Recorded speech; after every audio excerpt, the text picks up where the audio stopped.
Hormuz block का दावा fail हो गया है। समंदर में अमेरिका के साथ ईरान ने किस तरह से खेल कर दिया वो हम आपको बताएंगे, क्योंकि स्ट्रेट ऑफ हॉर्मुज़ पर अमेरिकी नेवी अमेरिका ने निगरानी रख दी है। जहाज़ों को गुजरने नहीं दे रहा है, ईरान के खासकर। लेकिन उसी जिस पर अपनी निगरानी अमेरिका अब बढ़ा लिया है, उस पर कंट्रोल तो ईरान का है। अब ईरान ने कुछ खेल कर दिया है, वो हम आपको इस वीडियो में बताएंगे। नमस्कार, आप देख रहे हैं न्यूज़ 18 का डिजिटल प्लेटफॉर्म। मैं हूं आपके साथ श्रुति श्रीवास्तव। ईरान को पस्त करने के लिए अमेरिका ने हॉर्मुज़ नाकाबंदी का दांव खेला था, लेकिन ईरान की स्ट्रैटेजी के सामने यह दांव भी फेल होता दिख रहा है। ईरान की परमिशन पर हॉर्मुज़ से चीन के जहाज पे धड़क जा रहे हैं। अमेरिका इन जहाज़ों का कुछ नहीं कर पा रहा है। विस्तार से समझिए। ईरान की रणनीति ने अमेरिका के हॉर्मुज़ नाकाबंदी दांव को भी फेल कर दिया। नाकाबंदी के पहले दिन ही 20 जहाज हॉर्मुज़ में अमेरिका के आंखों के सामने से गुजर गए। इन जहाज़ों को अमेरिका के 10,000 सैनिक भी रोक नहीं पाए। ये जहाज़ चीन, लाइबेरिया के थे।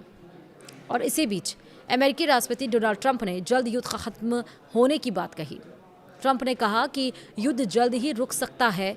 इससे पहले इस्लामाबाद में शांति वार्ता फेल होने के बाद अमेरिका ने हॉर्मुज़ की पूर्ण नाकाबंदी की घोषणा की थी। अमेरिका का कहना था कि इससे ईरान घुटने पर आ जाएगा। हालांकि ईरान ने अपने दांव से अमेरिका को हॉर्मुज़ में भी चित कर दिया है। ईरान ने हॉर्मुज़ में आखिरकार किस तरह से खेल किया है वो हम आपको बता रहे हैं। दरअसल हॉर्मुज़ से अभी तक जितने भी जहाज गुजरे हैं उनमें अधिकांश चीन के हैं।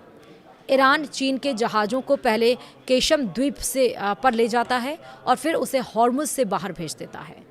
अमेरिका चीनी जहाज़ों पर हमले से बच रहा है और इसी वजह से लाइबेरिया का जहाज़ भी हॉर्मुज़ को पार कर गया। दूसरा, दरअसल चीन ने अमेरिका को उसके मामले में दखल नहीं देने की चेतावनी दी है। अमेरिका जानता है कि अगर हॉर्मुज़ में चीन के जहाज़ों को वो निशाना बनाता है तो चीन साउथ चाइना सी में तांडव मचा सकता है।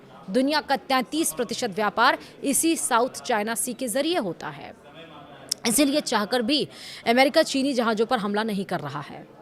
ईरान चीन के जरिए अपना माल आसानी से हॉर्मुज़ के बाहर भेज रहा है।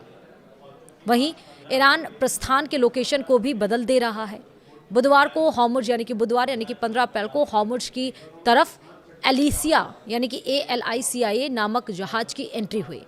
लोकेशन के हिसाब से इस जहाज़ को इराक से अपना सामान उठाना था, लेकिन यह जहाज़ ईरान से माल उठाया। यानी लोकेशन में बदलकर भी ईरान अमेरिका के साथ खेल कर रहा है। ईरान जानता है कि जहाज़ के प्रस्थान का लोकेशन अगर ईरान होता तो उस पर अमेरिका हमला कर सकता था, लेकिन दूसरे देश के जहाज़ों पर कुछ नहीं करेगा। ईरान के सामने लगातार US चित्त हो रहा है। दरअसल अमेरिका ईरान के सामने लगातार चित्त हो रहा है। जंग की शुरुआत में अमेरिका ने ईरान में तख्तापलट की बात कही, जिसके बाद ईरान ने अपने सैन्य ढांचों को लोकल स्तर पर विभाजित कर दिया और इसके कारण ईरान में तख्तापलट नहीं हो पाया। वहीं ईरान के मिसाइल सिस्टम को भी अमेरिका बर्बाद नहीं कर पाया। थक हार कर अमेरिका ने ईरान के साथ बातचीत की प्रक्रिया शुरू की। इसमें भी ईरान ने अपनी शर्तें थोप दी। 21 घंटे बातचीत चली, लेकिन बातचीत का कोई नतीजा नहीं निकला।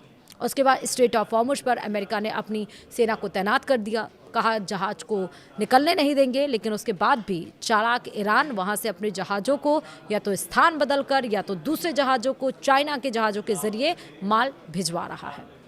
यानी कि कुल मिलाकर चाहे समुद्र हो चाहे बैठक हो, हर जगह जीत हो रही है तो वो है ईरान की। अपने शर्तों के साथ वो बात करने के लिए तैयार है, अपने शर्तों के साथ वो युद्ध रोकने के तैयार है। बिना शर्तों के वो घुटने तो नहीं टेकेगा, ये उसने बता दिया है। वीडियो में इतना ही। नमस्कार।